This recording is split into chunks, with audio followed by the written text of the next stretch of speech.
तर भाजपचे नेते निलेश राणेंनी मालवण शिवपुतळा दुर्घटनेवरून गंभीर आरोप केलेत। पुतळा कोसळल्यानंतर ठाकरे गटाचे आमदार वैभव नाईक अवघ्या 15 मिनिटात घटनास्थळी पोहोचले होते। यावरून निलेश राणेंनी शंका उपस्थित करत आरोप केलेले आहेत। नाईकांनी तर काही घडवलं नाही ना असा सवाल त्यांनी केला। यावेळेस ट्विट करून निलेश राणेंनी थेट वैभव नाईकांवर हे आरोप केलेले आहेत। त्यांनी आपल्या ट्विटमध्ये नेमकं काय म्हटलेलं आहे पाहूया।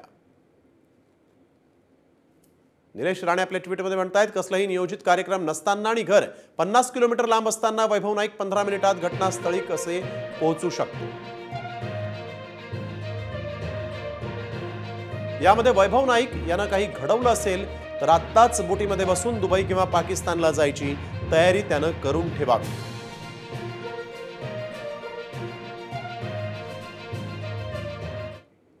छत्रपती शिवाजी तर यावर वैभव नाईकांनी स्पष्टीकरण दिलेलं आहे। त्यांनी नेमकं काय या आरोपांना प्रत्युत्तर दिलंय पाहूया।